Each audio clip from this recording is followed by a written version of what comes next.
Oleh karena itu tidak bisa keracunan itu dibandingkan dengan statistik, Pak. Tidak bisa. Bapak jangan ngasih informasi kepada Presiden soal statistik. Ini sumbernya dari mana nih Pak Presiden ngomong hanya 1%. Itu mencederai perasaan rakyat. Dipersilakan Pak Edi Wuryanto, bersiap Pak Obon Tabroni. Terima kasih Ketua. Assalamualaikum warahmatullahi wabarakatuh. Selamat pagi, salam sejahtera untuk kita semua. Om Swastiastu, Namo Buddhaya, salam kebajikan. Ketua anggota yang saya hormati, Kepala BGN, Pak Menteri Kesehatan, Menteri BKKBN, BPOM, dan seluruh jajaran yang saya hormati. Pertama, ya Pak Dadang sehat kan? Mudah-mudahan sehat ya Pak ya. Saya ikut mendoakan seperti Pak Menteri, Bapak tetap sehat. Tapi lembaga ini bukan lembaga tempat untuk berdoa Pak. Ini bukan masjid Pak, bukan gereja. Ini lembaga memang diciptakan untuk bertukar pikiran, bergaduh ria. Kalau di sini nggak gaduh, gaduhnya di luar Pak. Itu yang tidak diinginkan oleh Pak Presiden. Kami pernah rapat soal JKN sampai subuh Pak. Kami dengan Pak Menteri Kesehatan pernah rapat COVID sampai dini hari Pak. Tapi kami belum pernah rapat dengan BGN lebih dari 4 jam. Semakin gaduh semakin rapi Pak. Di sini loh ya Pak. Jadi kalau ada perbedaan pemikiran, jangan dianggap ini sebagai suatu yang melawan. Suatu yang menentang. Ini paradigma berpikir kepala badan diubah ini caranya.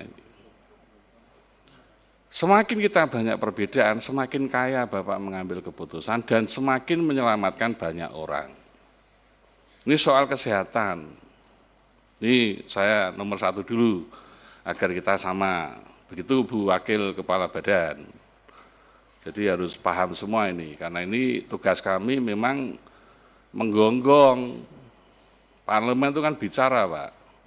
Kalau kami nggak bicara nanti dianggap publik kerja apa. Sama juga kami ditanya oleh media. Ini keracunan segitu banyak, apa yang dilakukan oleh Komisi 9? Jawab kami apa coba? Akhirnya gaji kami dipotong Pak, itu loh Pak. Nah, pertanyaan saya yang pertama, kapan Perpresnya turun Pak? Anda bisa bayangkan 82 juta penerima manfaat, makanan siap saji di seluruh wilayah Indonesia. Kalau Anda nggak punya Perpres, bagaimana Anda mau melibatkan Kementerian Lintas Sektoral dan pemerintah daerah? Ini mau sampai kapan ini turunnya ini? Ya pasti gaduh Pak, yang buat gaduh Anda sendiri. Kami sudah mengingatkan beberapa kali, kapan Perpresnya turun? Tolonglah ini. Yang pertama. Yang kedua, Bapak melanggar banyak Pak. PP 86 2019 sudah kita ingatkan. Tadi Badan POM mengingatkan kembali. Lalu Permenkes 14 2021. Lalu PMK nomor 2 tahun 2023. Yang semuanya ini menuntut sebelum SPPG itu diberikan izin harus memenuhi standar kesehatan dan keselamatan pangan. Ini mohon Pak diperhatikan betul Pak. Jadi standar kesehatan dan keselamatan pangan itu syarat mutlak tidak bisa ditawar. Karena semakin standar ini enggak dipenuhi, berkorelasi positif dengan keracunan. Itu loh Pak intinya. Oleh karena itu tidak bisa keracunan itu dibandingkan dengan statistik Pak. Tidak bisa. Bapak jangan ngasih informasi kepada Presiden soal statistik. Ini sumbernya dari mana nih Pak Presiden ngomong hanya 1%. Itu mencederai perasaan rakyat.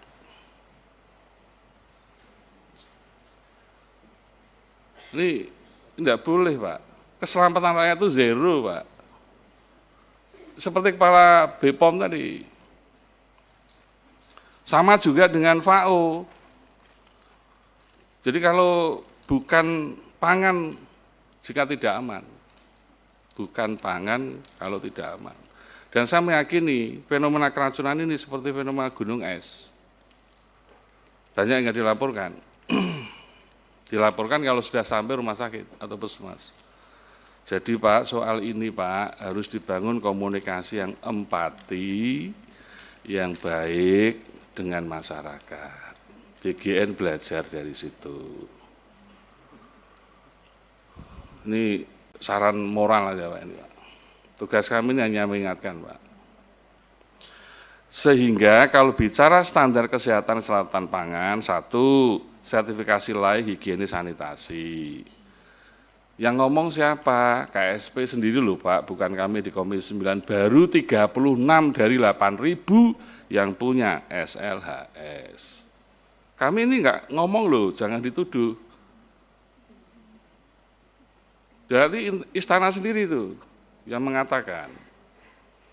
Anda bisa bayangkan kalau SLHS enggak dipenuhi, lalu SPPG mengolah makanan tanpa standar, hasilnya apa? Itu kan logic thinking kita ini kan sudah bisa jalan toh Pak. Ini semua orang pinter nih semua.